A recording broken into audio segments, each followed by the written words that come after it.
para gawin ulit ang nagawa na nila nung nakaraang season. Na kahit na match point na nga ang kanilang kalaban, paninindigan, ipapakita sa atin dito ang puso ng nagbabagang kampyon, ng mga naghahari sa MDL at pipigilan ang pangarap ng Lazy. Hindi ko pa rin iniisip yung Nathan dito. Hindi pa rin ma-open hindi yan. pa rin mabubuksan. Kahit anong bali-baliktad ang gawin natin dyan sa blue side, red side, yung third ban ng Lazy, matik Nathan yan. Kasi kung hindi nila tatanggalin yan dito, for sure, dun sa first 3 picks, Nathan yung gagamitin dito ng RRQ. Why? Kasi yung Lazy, bawal na silang mag-Nathan. Nagamit na yan ni Shizu. At ito ang gusto ko. Sobrang dami na nang nai-scroll natin Boss. dito. Diba? Dumadami na muli. Benching ko yan per team. Diba? 25 kasi 5 games na. Ibig sabihin per player, meron na silang 5 heroes. Actually, hindi nga per player per team na. Kasi kahit na kahit na sabihin mong hindi ka naman gumamit ng Tigreal, yung kakampi mo gumamit ng Tigreal, bawal ka pa din gumamit ng Tigreal. At kung tutuusin nabalikan na natin. Ayun diba nga. Nathan? Na-open yung chip. Na-open yung chip. At yung chip na yan, boss, hindi man nasa Lazy, pero alam kasi nila paano paganahin yan. Yan yung nagbigay ng bangungot sa mga miyembro ng Team Liquid Academy. At ngayon, mukhang ready naman silang ibigay yan. Basta ang hindi sila ready ibigay, yung Nathan, Ling at Phobius. Ayaw nilang ipagamit kay Kelvin yung Ling. Grabe yung buwan din pala ng RR. Targeted lahat yan para kay James Pangs. That's a Fanny, Haya, and a Joy. Wala pang... Okay, yung Julian pwede. Wala na siyang Nolan. Wala siyang Ling, Haya, Fanny, Joy. Pero Faramis. Wow! Faramis pick! First pick! Ganon katindi yung urgency na, okay, ito ba ang magiging sagot ng... Okay, Julian na. Bibigay na yan dahil no wonder, yan na lang yung natitirang assassin. Alam na maglabas ng Hanzo si James Pangs. Hindi, pwede naman. O Saber. Pwede naman, boss. Kaso kasi, pagdating ng Game 7, kung aabot man ng Game 7, Reset na. reset naman kasi lahat. Pero yung first 2 picks dito ng Lazy, may pinapakita lang sa atin na tila ba ready naman sila sa Gatot? chip na meron dito ang RQ. Gatot is a good pick para lang din talaga maging makunat. Tama ka dyan. Ano ang hero ni Kelvin? Feeling ko kay Kuya Kelvin na to. Dapat kay Kuya Kelvin na to Kelvin or a possible CY hero? Iniipit kasi si CY, no? Irethel. I think Irethel. Umilaw lang sa akin bigla yung Irethel. Nagpapap lang sa iyong Oo. utak. Kasi there is no more Claude. There is no more Bruno, Nathan. Kari is not a good option against Paramis. And what Hindi, boss. is one more thing, one more hero na pwede mong ipang AoE damage sa Paramis, and that's an Irethel. Okay. Pero kung Irethel man yan, I doubt na kukunin ngayon. Itatago yan hanggat mamaya. Mamaya na lang muna. At ayun Yung nga Louie. din. Louie Na-open chip! din ang Louie plus the chip. Boss, eto yung masaya kasama sa mga galaan. Tagahatak to Eto yung mga nagkakaladkad sa'yo. O pre, tara dito. O tara, sagot ko na lahat. Oy! 1-1 ang gagamitin ni Okay. Zizu.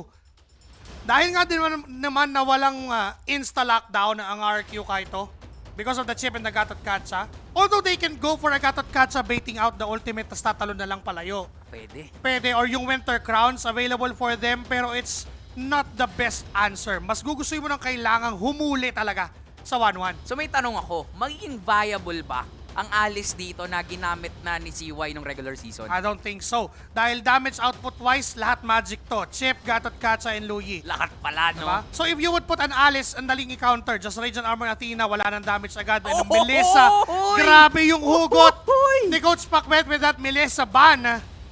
Boss, kung may may bunot pick si Coach Pau, may hugot ban dito si Coach Napakalalim Pacbets. nun. Napakalalim nun para sa isang Melissa. Ngayon may Moskov din natatanggalin. So CY naiipit talaga dito sa kanyang hero.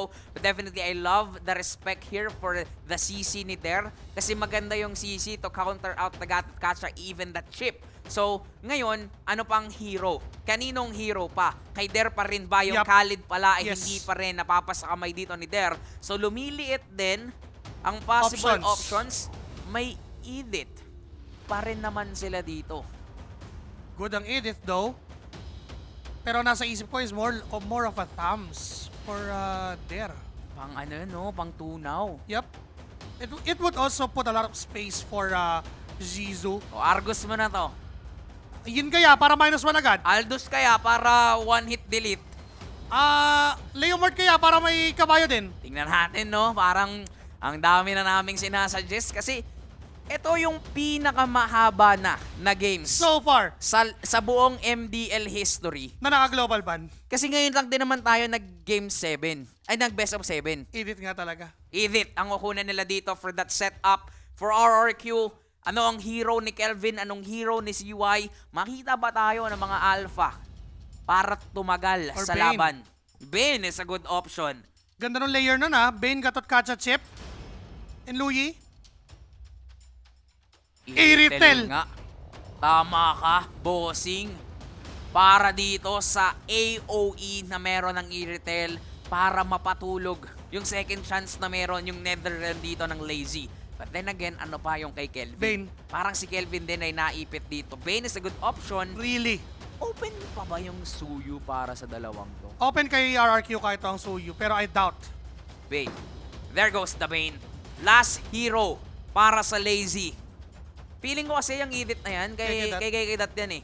Ayaw ni Der ng mga ganyan. Ang gusto niya yung mga flashy. Ang gusto niya yung mga kakaiba. Oy! Hindi, parang papatunayan ako ng mali pero hindi pa rin natin alam. Carmilla para sa final pick ng Lazy. Ito na ang hugot pick nila Coach Pacbet.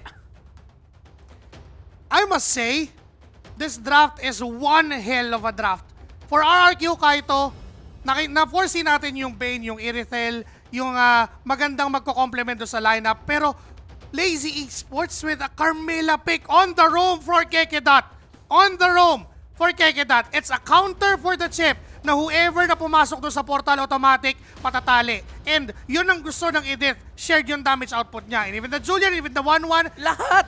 if you would imagine, even yung Paramis pala, mas gusto nila ng mas maraming target at kapag nagsishare sila sa iisang damage output, ang daling i-burst ng RRQ Kaito. Napaghandaan talaga nila to. Kung bakit willing pala silang ibigay yung chip. Kasi meron naman silang bala para ipansalag dito sa ibabato sa kanila ng RRQ Kaito. This is the game number 6. This is the match point para sa Lazy Esports. At titingnan natin kung magkakaroon na ba tayo ng bagong kampyon o aabot pa tayo sa Game 7. This is a fun match. Na kung tutuusin ay draft pa lang. Andun na yung utak nung dalawang coaches na parang naglalaban na sila. Grabe yung dalawang coaches. Na sa parang totoo may lang. clash na sila. Ito din, mabilis ang clash. Yung mga silip na ganyan, irerespeto din naman. Dito na mga miyembro ng Lazy na pilitan sa retry at mukhang labanan na bato. Lito Wanderer pa lang. Ganito kaaga ha. Nakakakaba. Ganito kaaga talaga. Yung mga stun na ganyan ay medyo nakakatakot dahil hindi lang yan basta amba. Pero wala pa namang ultimate. Mamaya yung mga ganong amba, hindi na biro yun kasi pwede mo lapagan agad ng portal eh. So pag-usapan din pala natin dito yung 1v1 match-up ni CY using the Iritel at isang 1-1. Because definitely, parehas yan pang late game. Pero kung usapang pokes and mobility, parehas din meron yan. Lalo-lalo na kapag ang gustong-gusto ng Iritel sa 1-1 ay yung dumidikit siya sa mga minion waves. Okay. Dahil doon sa AoE effect. Pero mukhang si X-Nova ay delikado. Ang sakit ng damage mula kay Kekedat and James Pangs. First blood. At si CY ay delikado din. Papasukin ng mga miyembro ng Lazy at nandun na nga yung damage na manggagaling dito mula kay Shizu. Definitely, magandang senyales to para sa Lazy. Napakagandang simula para kontrahin yung Iritel. Kasi yung dapat mong gawin sa isang Iritel ay pigilan siyang makabuild ng 3 item. Kasi yung Hasklo, yung Windtalker, and even yung pwede niyang Berserker's Fury, kapag nabuild niya yung 3 yon, ang hirap niya patayin. Napakahirap nga talaga. So paulit-ulit pwede tayong maka-expect ng ganun. Pero tinatry ng RQ dito i-bait out at ipilit mapagamit si Kuya Der ng kanyang Primal Rod. Pero look at the discipline. Diba? Hindi siya gumamit ng flicker. Hindi siya nag-ultimate. Boss, kung ako yon ay napindot ko na lahat. Kung ako yun, nag-ultimate ako, pumalag ako, tas ako pa yung patay. Nag-flicker in na rin ako, 'di ba? Laban-laban na. Pero kasi alam nga dito ni Der na kailangan muna disiplina. Kasi sila yung lamang sa bilang, sila yung lamang dito sa game para sa unang turtle. Nandiyan na si 7-4, Kelvin. 7-4. Inaabangan si X-Nova dun sa likuran, sa gilid si Ferds. Ang humaharap lang din naman sa Lazy. Nandiyan na yung portal! And Retribution din gagamitin ni Kelvin. Nandiyan yung mga Uy! vacuum mula dito kay Mingwin. Pero nandiyan din naman yung Netherrealm para makaunter at makaligtas. Nandiyan Sakit! yung Iritel ni CY. Another kill. James Tumalon! Banks is down. Papasok pa rin. Si Percy tumalon. Pero aatras na lang din. At iyon ang kakayahan ng isang chip. At may Luyi pa para ihatid Ay! pabalik. Ang bilis! Ang bilis lang din naman, bossing. Para makapunta agad doon si CY. Mas mabilis pa sa expressway. Mas mabilis pa sa skyway. Kasi nga naman, tipi lang yun ni Kapitan. Alam mo ano eh. Hindi na dumaan ng kalsada. Hindi na dumaan ng Wala na, riles. Di kahit yata airplane hindi dumaan kasi parang bigla na lang lumitaw sa kung saan. Kaya naman ngayon ang RQ kahit kung usapang surprises, they have it. Dalawa pa, yung portal ng chip, yung diversion ni Kapitan. At nakikita natin dito, no, parang si X-Nova. Sige, kung ipang-counter nyo sa amin yung Carmilla, bakit ko gagamitin yung portal? Tama. Pwede ko namang gamitin pangharap lang yan sa inyo, panakot lang, tapos si Ferds nang bahala umabot dun sa likuran. So magiging equal na naman yung laban dito kasi kahit na 2 for 1 yan, lamang yung RQ ng onte, pero mukhang napapa-I love you yung gold dun kasi 1 for 3 kanina. Pero kasi boss, Am I real eh? di ba? Ano yun? 2-1-4. Ako nga no. Napatuhan 4 na bigla eh. Napaisip din ako kung ano yun. 'Di ba? Pero napapaisip din ang mga kuponan ngayon. Ano ang next plan? What is the next step para dito sa dalawang to? Kasi ito na naman tayo sa mga moments na 4 minutes, 5 minutes, Tahimik. 6 minutes, tahimik, getting to know each other pa lang yata Tapos to. pagdating ng 8 minutes, parang salpungan na. Tahimik ka pala sa umpisa. Akala ko sa umpisa lang, pero ngayon maingay na pala. Right now na may turtle. Di pa rin natin sure kung magsisimula yung laban kasi alam mo naman, parehas may record ng pagiging ambassadors tong mga to eh. Grabe nga talaga. Yung mga hawakan lang sa tenga yung pwesto ni KK Dot. Napakaganda. Nakita si Mingwin. May flicker earth shatter mula kay Der sa pool agad patay. Nandiyan yung portal. May Nasaan yung Netherrealm! Torres sa baba? May Netherrealm na pang sustain. Kaso nga lang nandyan pa rin natutuloy. Susubok na kumuha ng kill pero Lumayo mukhang na wala. lang. At umalis. Aatras ang kaharian. Nandun naman na si Kelvin. Pabalik. Pero may turtle pang pag-aagawan. 4 laban sa Tapos. 4. 5 palalaban sa 4. Wow! And Kelvin still with the retribution to get objectives down. Hindi na baling kayong nakakuha ng kill kasi sa amin naman yung objective. Nakikita natin talagang dikit yung laban. Magkukulasan sa ngayon pero tila ba may plano na naman ang kaharian. Sa amin yung turtle, kaya pwedeng kami yung unang sumapak. Nasa amin yung turtle, pwedeng kami ang unang umamba. Nagkakaroon na naman ng low pressure area dito sa may bandang itaas. Walang ultimate si X-Nova. Wala tayong maasahang surprise. Pero teka lang, si Mingwin may diversion pala. Meron silang panibagong surprise kasi in case na malaman yung sorpresang hinanda, meron pa silang pang-counter para hindi na lang talaga alam kung saan mapupunta bigla. And right now, ambahan lang muli mula kay Keke at X-Nova. Ang mahalaga sa kanila, nakikita nila yung bawat isa. Protect the gold laners na naman. Silipan lang dyan sa dalawa. Kawayan lang ng onte. Nagkakantay na lang magkabanggaan yung mga balikat. At ayan, nagkabanggaan na. Nagkabanggaan, tas wala lang. Nagkabanggaan lang pero wala pang sumasapak. Oh! Parang eto pa lang. Nandito na si Ferds. Di na yata kailangan ng portal para tawagin ang mga tropa. Kasi naghahanda na rin sila para itulak na mismo yung tore. Wow. And after that, disiplina. Grabe. Imagine sa totoong buhay yung mga ambaan na ganun. Rumble na yung kasunod eh. Pero sa kanila, yung ambaan, dikitan ng balikat, para lang pala tulungan yung tropa. para lang tulungan si CY na ma-flex yung kanyang motorsiklo dito sa laban. Ngayon ay kumakalma muli. Kalamangan ay nasa RRQ Kaito. 2K gold lead. Pero when it comes to counter mechanics, Lazy Esports, I mean, they drafted this Paramis just for that sole reason. Just nga. for that anti-surprise and sabihin na natin, emergency plan ng Lazy Esports. And now there, binuhat si Ferds. Gusto naman ng mga Gatot Katsa yung binibigyan siya ng pansin eh. Parang gusto ko nga yan kasi tingnan mo, nagpapapansin.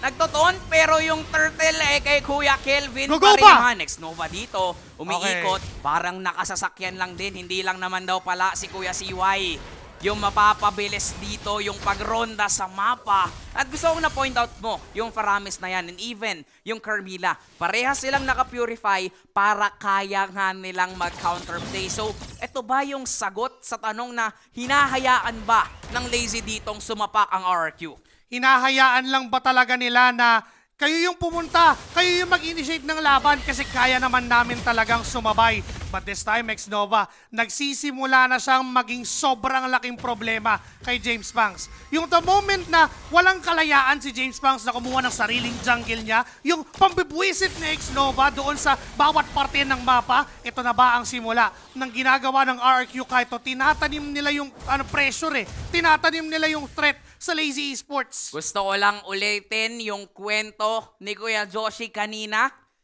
Nagawa na to ng RRQ nung nakaraang season. Na kahit na match point yung kalaban, na kahit na base na lang yung dedepensahan, nagawa pa rin nilang ipanalo at maging kampyon. Ngayon, nandun na naman sila sa pagkakataon na match point na yung kalaban, pero ibang storya yung ating nakikita. Lamang sila dito. Nakakayamot din yung mga sharks na ibinabato ni Kelvin. Yung bato ka lang ng bato, tas nakakapag-push pa kahit papano. Ang hirap pa na sabihin, teka, susugat ako, pero pagpasok ng pating, mapapabaliktad ka Aanurin ka palayo And kung babalik muli tayo years and seasons ago, sabi mo nga kanina, tinaas na ng Lazy Esports yung lakas, lumakbay na sila sa tagumpay, nilabas na nila yung lakas nila, pero hindi pa rin sila umaabot sa puntong to. This is the closest that they've got.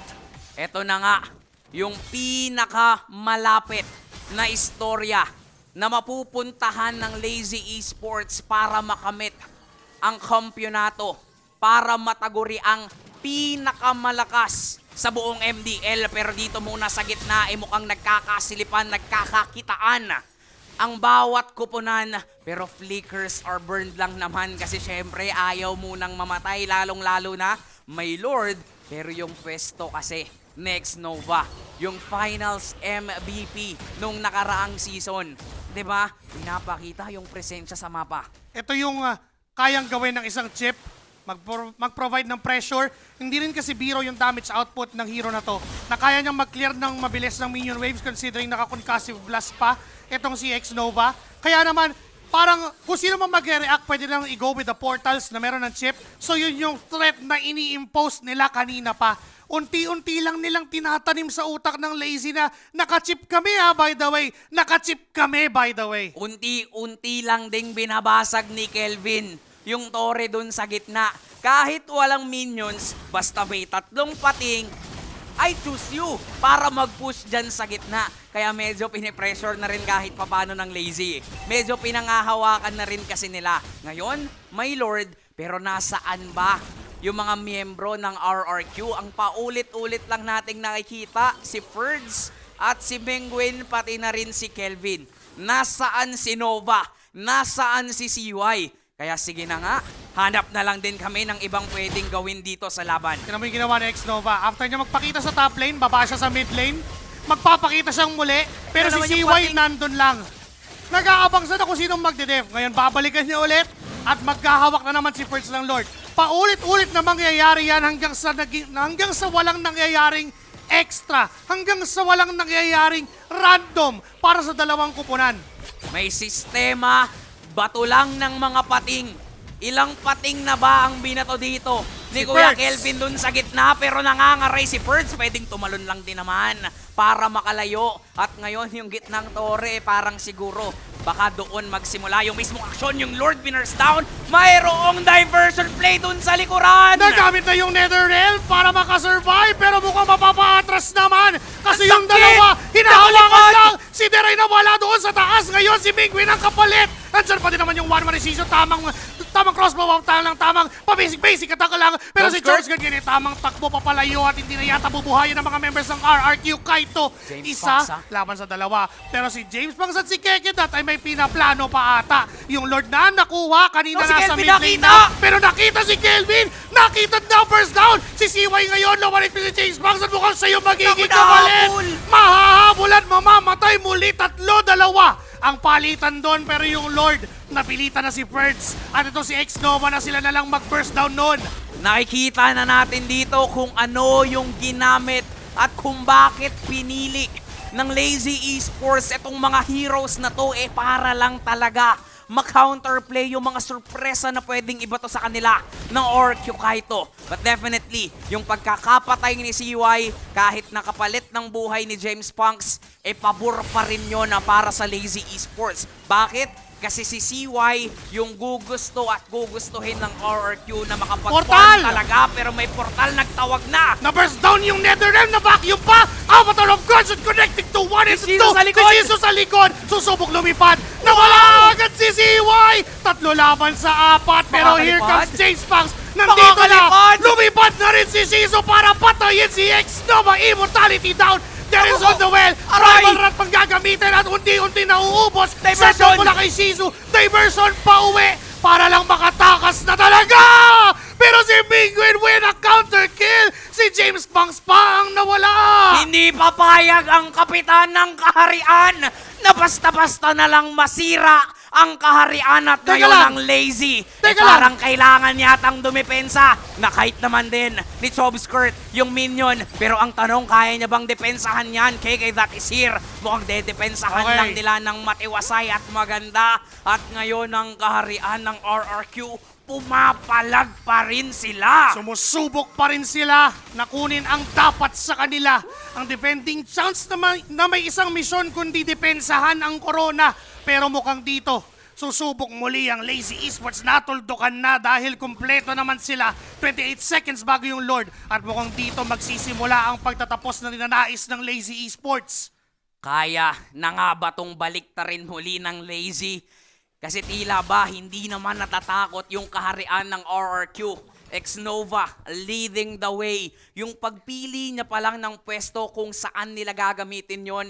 Akalain mo yon, ang daming namatay sa kanila pero sila pa yung masasabi mong panalo dun sa teamfight. Bakit? Kasi sila pa yung nakapag-push ng tore. Sila pa nga yung nakapag-equalize Si Chobskirt. ng game. Nangangaray si Chobskirt dun sa mga ibinabato ni Mamadaliin Mingwin. ba? Pero mukhang minamadali na nga kasi nakita na nasa taas pa ang kapitan James ng Fox! Lazy pero nandito si Sinuzone! Ferds. Andyan pa din naman yung potential si Siwa yung makakakuha ng Lord. Nandyan ba yung portal? Ilalapag ba? May Netherrealm na bibitawan ng side ng Lazy Esports para makapalag pa. Pero si Shizu ay tama sumasayaw. Kumikrip-walk lang. Pero maliliparan si Ferds. Pero di niya Makakalipad! gagamitin yan. Winter Crown Makakalipad! lipad! Mapapasa Winter Crown muli para counter it. CY is Ay, still nakita on the si process. CY! Pero 3 men down Hala! from kaharian. At uubusin Naubos! niyata. Sa inyo na yung Lord. Pero sa amin ang buhay. Maniac! Para sa Silent Kid na ngayon mag-iingay. Mukhang dediretso sa baba. Yun ang gusto niyang gawin. Hindi na yata sasalubungin yung Lord sa may middle lane. Kakayanin ba? Endable 14 na ba? seconds mula kay Ferds. Endable na ba? Mukhang gusto na talagang tapusin ng Lazy kasi pinaghirapan naman talaga. Marami ng beses sumubok. Ang lahat ay ibinigay. Itinaas na ang lakas, ngunit kulang pa ring tunay. Dahil makakadepensa pa si Ferds. Makakadepensa din si X-Nova. Yung Lord ay mapaburst down na ng Lazy Esports at ganito rin ang nararamdaman ng RQ Kaito nung Season 3. Ganito rin yung kinaharap nila noon. Napagdaanan na nila to. Experience, karanasan, mga kwento na napagdaanan at nagawa ng dalawang koponan. Pero ngayon, isang bida lang kasi talaga ang tatanghaling kampyon. Pero a beautiful defense ang pinakita pa rin ng RRQ. Pero si Shizu stepping up his gameplay, getting the Maniac on a crucial team fight para sa Lazy Esports. Unti-unti rin silang nakakabawi. Mas lalamang pa nga sila dito kahit papano kasi yung confidence na magkakaroon si Shizu kaya niya yatang tunawin yung mga makukunat na miyembro ng RRQ. Naoorasan din niya yung mga Winter Crown na ginagamit ng RQ Kaito para counterin yung kanyang crossbow of Tang.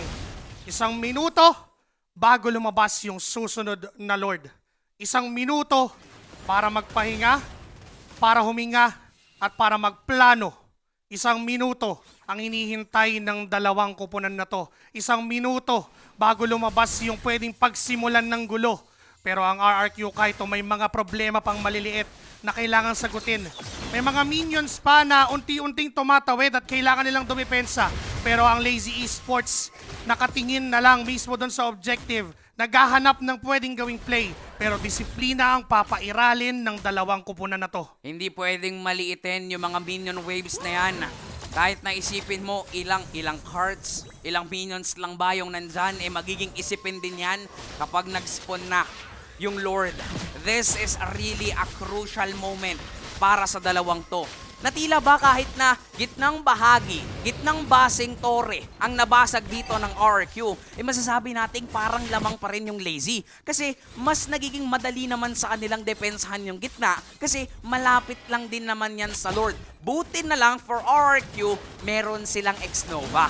Meron silang chip na kailangan lang kahit na nasa malayo siya, pwede namang pumunta at remusponde sa mga tropa. Pero ngayon, bait out na naman 23K? yata sa Lord 20K. ang ginagawa. 20, 18, 15, unti-unti nang nagka-countdown ng buhay. Pero bibitawan muna at sa gitna, mukhang si X-Nova ang makikita. Pero tinutuloy ng Arian! Tinutuloy ng RRQ. Kanina mapupunta kay Kelvin yan. May Netherrealm, may AOG. Nabibitawan at walang tao doon para lang makatakas. Pero si Kelvin ay HP. Low na rin. Mapapagsak. Immortality. Nakalipad si Shizu doon. Mapapagsak nila si Kelvin. Ngayon si Perts ang isusunod. Wala na rin sa still nakuha ng RRQ yung Lord. Pero mukhang uulitin lang ng Lazy Esports ang ginawa nila. Ay! Napaportal out. Nakatakas si X-Nova. Now you see me, now you don't. Depensahan niyo muna yung Lord na kinuha ng kaharian. At ngayon hindi pa rin talaga tapos yung laban. Mananalo ang Lazy sa team fight. Teka lang. Pero kulang ng dalawa. Ang tagal! Ang defending champs. Kulang sila ng dalawang miyembro at yung iba ba yata ang punterya ng Lazy. Ito na ba ang pinakahuling tsansa? Ito na ba ang gagawin ng Lazy Esports para mismong kunin na yung matagal na nilang inaasam? May mga depensa pa naman ng RQ Kaito. May mga vacuums, may duality. Papasok sa gitna. 5 laban sa 3. Ano ka ma-first down? Si James Punks pa yung nawala dahil sa immobilize ng portal. Di sila makakapasok basta-basta. At muling gagawa ng milagro ang kaharian sapagkat makakadepensa sila. Deja vu na naman at maghahabol pa sa May ngayon. diversion pa! Hindi pa tapos yung laban. Shizu! Sino dito pwedeng matalunan ng Wala papayang immortality! immortality at ngayon mukhang siya ang burst down. Kumpleto, 5 at mukhang babalik na rin na naman ang storya. Wala na rin si Chomskirt! Ano bang sabi namin? Napagdaanan na nila to! RRQ Kaito! Mag-isa, dalawa, nadidepensa, pero tower lock lang and we will have our very first game number 7! Hindi pwedeng hindi tayo aabot sa Game 7. Nagawa na nga noon ng RRQ Kaito at gagawin na naman nila ngayon. Kahit match point ang kalaban, puso pa rin ng defending champs ang papairalin. A beautiful defense, turning it into a beautiful offense and turning that win, forcing the Game 7. Beautiful MLBB ang ating nasasaksihan. This is our very first best of 7. Grabe. And may galit ba ang RRQ Kaito sapagkat binubuo nila yung mga very first eh. Noon best of 3 lang yung mga best of 5. Best of 5. Pero 4 games lang. Season 1, Season 2, 4 games lang lahat yon. Nung nag-on-site ng Season 3, 5 games ng RRQ. Grabe yata dito yung RQ. Parang gusto yata may pressure, may kaba yung mga bawat laban. Kasi imagine, base na naman nila yung dinedepensahan. 'Di ba? Base na naman. Ilang step closer na lang. Ganun na lang eh. Onting-onti na lang. Pero yung timings kasi nung mga pag-spawn nila, yung mga pagbato ng skills para hindi makayaang makapasok dito ang Lazy was really crucial. Grabe yung ginagawa dito ng RQ Kaito. Grabe din yung ginagawa ng Lazy Esports. Grabe To tong be dalawang honest, to. yung game na yon, up to that last clash, parang iniisip nyo na lamang talaga yung Lazy Esports doon. Ang ganda ng ginagawa nila. Pero, alam mo yung every single time, nagkakaroon lang ng little extra, nagkakaroon lang ng something little na nangyayari at nakakuha ng RRQ kahit yung advantage. And up to that last clash, I mean, kung hindi gumana at kung hindi yun yung mga heroes na gamit nila, they couldn't have done it. Sabi nating na-counter sila dito ng Lazy Esports pero parang hindi naman maka-counter ang lakas ng defending champs. Yung rason kung bakit nirespeto ang Luyi ni Kapitan, ito kasi yun. 239 man ang KDA, 74% at talagang pinapakita sa atin ang puso ng RRQ Kaito. Hindi pa tapos ang laban. We are down to a best of 1. Kung alam ko lang, sana nagbato-bato, pick na lang kayo eh. Pwedeng ganun na lang sana eh, no? O bunutan na lang, mas mahabang stick sa yung champion. Pero kasi, ngayon ay pinapatunayan lang ng defending champs na, nagawa na namin to. Kaya ulit naming ulitin.